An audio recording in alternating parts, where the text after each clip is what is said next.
Kia ora koutou. As you can see, I'm back at school. There's not many kids here. It feels a little bit weird without all of you guys, but I'm glad that you're staying at home, safe in your bubbles.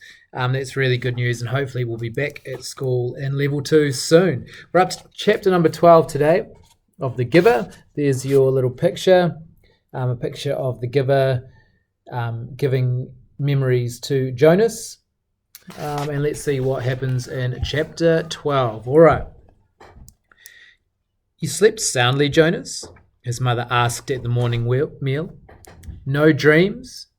Jonas simply smiled and nodded, not ready to lie, not willing to tell the truth. I slept very soundly, he said. I wish this one would, his father said, leaning down from his chair to touch Gabriel's waving fist. The basket was on the floor beside him. In its corner, beside Gabriel's head, the stuffed hippo sat staring with its blank eyes. So do I, Mother said, rolling her eyes. He's so fretful at night.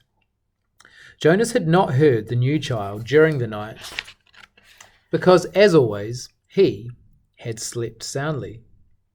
But it was not true that he had no dreams. Again and again as he slept, he had slid down that snow-covered hill. Always in the dream, it seemed as if there were a destination, a something he could not grasp what, that lay beyond the place where the thickness of snow brought the sledge to a stop. He was left upon awakening with the feeling that he wanted, even somehow needed, to reach the something that waited in the distance. The feeling that it was good, that it was welcoming, that it was significant. But he did not know how to get there. He tried to shed the leftover dream, gathering his schoolwork and preparing for the day. School seemed a little different today. The classes were the same: language and communications, commerce and industry, science and technology, civil procedures and government. But during the breaks, for recreation periods and the midday meal, the other new 12s were abuzz with descriptions of their first day of training. All of them talked at once, interrupting each other, hastily making the required apology for interrupting, then forgetting again in the excitement of describing the new experiences. Jonas listened. He was very aware of his own admonition not to discuss his training. But it would have been impossible anyway. There was no way to describe to his friends what he had experienced there in the annex room. How could you describe a sledge without describing a hill and snow? And how could you describe a hill and snow to someone who had never felt height or wind or that feathery magical cold? Even trained for years, as they all had been in precision of language, what words could you use which would give another the experience of sunshine? So it was easy for Jonas to be still and to listen. After school hours, he rode again beside Fiona to the house of the old. I looked for you yesterday, she told him, so we could ride home together. Your bike was still there, and I waited for a little while. But it was getting late, so I went on home. I apologize for making you wait, Jonas said. I accept your apology, she replied automatically. I stayed a little longer than I expected, Jonas explained. She pedalled forward silently, and he knew that she expected him to tell her why. She expected him to describe his first day of training, but to ask would have fallen into the category of rudeness. You've been doing so many volunteer hours with the old, Jonas said, changing the subject. There won't be much that you don't already know. Oh, there's lots to learn, Fiona replied. There's administrative work and the dietary rules and punishment for disobedience. Did you know that they use the discipline wand on the old, the same as for small children? And there's occupational therapy and recreational activities and medications, and they reached the building and braked their bikes. I really think I'll like it better than school, Fiona confessed. Me too, Jonas agreed, wheeling his bike into its place. She waited for a second, as if, again, she expected him to go on. Then she looked at her watch, waved, and hurried towards the entrance. Jonas stood for a moment beside his bike, startled. It had happened again, the thing that he thought of now as seeing beyond. This time it had been Fiona who had undergone that fleeting, indescribable change. As he looked up and towards her going through the door, it happened. She changed. Actually, Jonas thought, trying to recreate it in his mind, it wasn't Fiona in her entirety. It seemed to just be her hair. And just for that flickering instant, he ran through it in his mind. It was clearly beginning to happen more often. First, the apple a few weeks before. The next time had been the faces in the audience at the auditorium just 2 days ago. Now today, Fiona's hair. Frowning, Jonas walked towards the annex. I will ask the giver, he decided. The old man looked up smiling when Jonas entered the room. He was already seated beside the bed, and he seemed more energetic today, slightly renewed, and glad to see Jonas. Welcome, he said. We must get started. You're 1 minute late. I apologize. Jonas began and then stopped, flustered, remembering that there were to be no apologies. He removed his tunic and went to the bed. I'm 1 minute late because something happened, he explained, and I'd like to ask you about it, if you don't mind. You may ask me anything. Jonas tried to sort it out in his mind so that he could explain it clearly. I think it's what you call seeing beyond, he said. The giver nodded. Describe it, he said. Jonas told him about the experience with the apple, then the moment on the stage when he had looked out and seen the same phenomenon on the faces of the crowd. Then today, just now, outside, it happened with my friend Fiona. She herself didn't change exactly, but something about her changed for a second. Her hair looked different, but not in its shape, not in its length. I can't quite... Jonas paused, frustrated by his inability to grasp and describe exactly what had occurred. Finally, he simply said, It changed. I don't know how or why. That's why I was 1 minute late, he concluded, and looked questioningly at the giver. To his surprise, the old man asked him a question which seemed unrelated to the seeing beyond. When I gave you the memory yesterday, the first one, the ride on the sledge, did you look around? Jonas nodded. Yes, he said, but the snow in the air made it hard to see anything. Did you look at the sledge? Jonas thought back. No, I only felt it under me. I dreamed of it last night too, but I don't remember seeing the sledge in my dream either, just feeling it. The giver seemed to be thinking. When I was observing you before the selection, I perceived that you probably had the capacity, and what you describe confirms that. It happened somewhat differently to me, the giver told him. When I was just your age, about to become the new receiver, I began to experience it. Though it took a different form. With me it was, well, I won't describe that to you now. You wouldn't understand it yet. But I think I can guess how it's happening with you. Let me just make a little test to confirm my guess. Lie down. Jonas lay on the bed again with his hands at his sides. He felt comfortable here now. He closed his eyes and waited for the familiar feel of the giver's hands on his back. But it didn't come.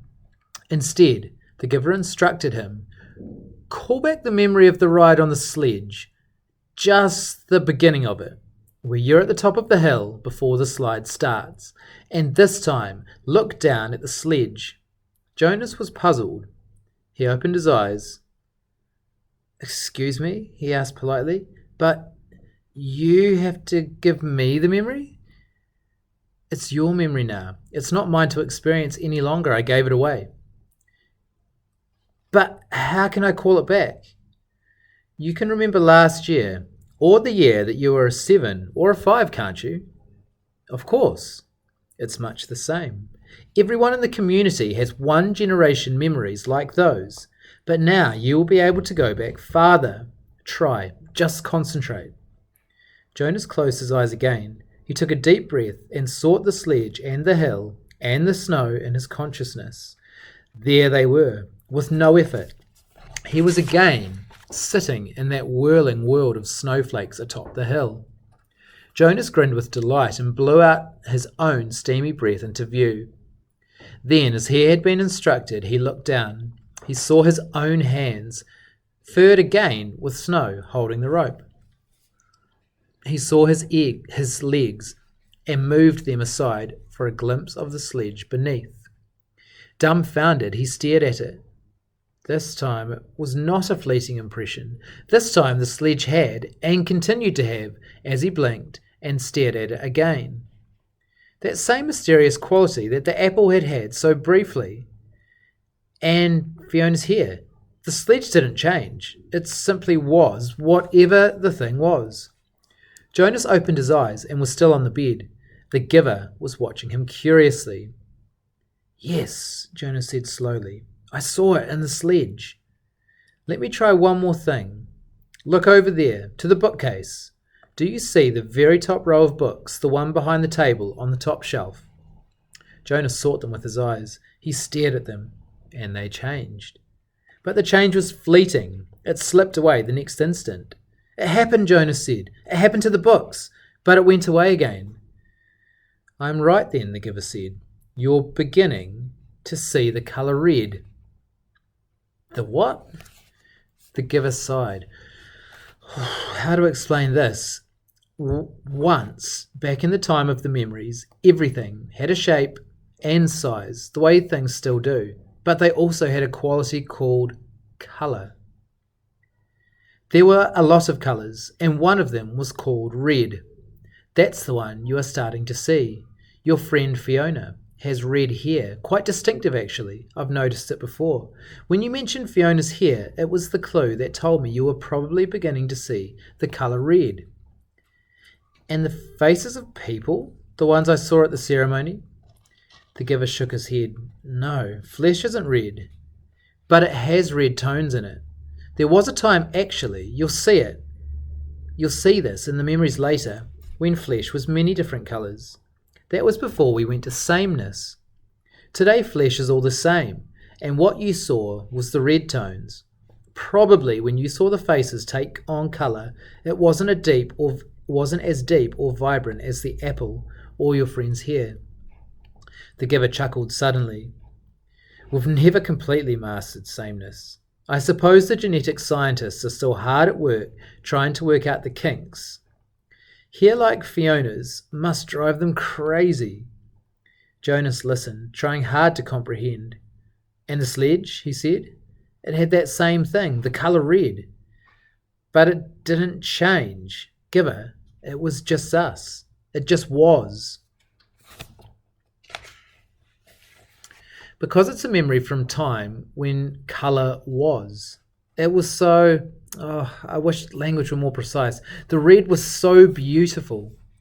The giver nodded. It is. Do you see it all the time? I see all of them. All of the colours. Will I?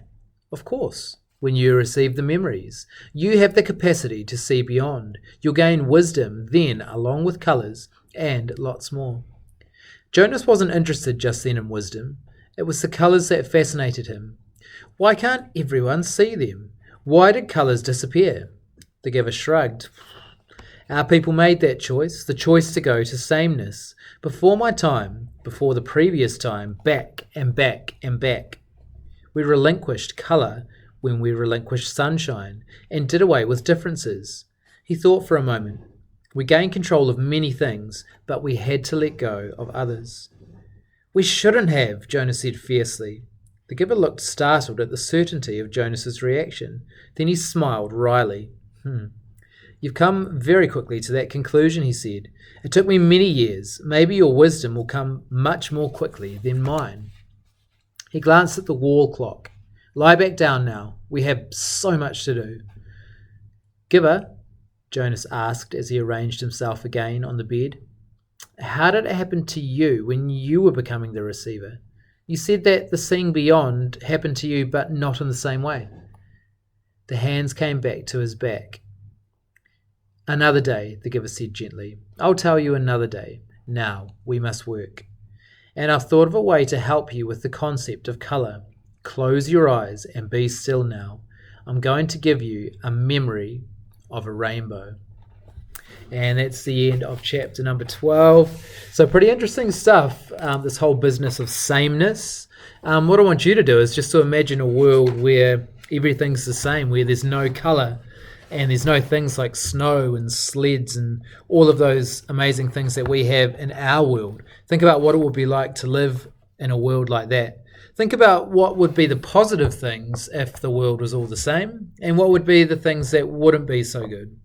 For example, in this world, this particular community, it's super, super safe. There's no wars, there's no big arguments, there's nothing like that. So I guess that could be one positive. But then on the other hand, not having color and not having things that are different kind of destroys people's personalities, I guess, and their uniqueness. So that's an example of something that is not so great. Have a think about those positives and negatives. And if you can think of any, please type them into your class channel on the shared story, The Giver. So click on there, type in there the pros and cons of being in sameness or being in this community. I'd love to hear your ideas and to strike up a bit of a conversation around that. All right, team, enjoy the rest of your day, and I will catch you guys tomorrow. Ka kite a popo.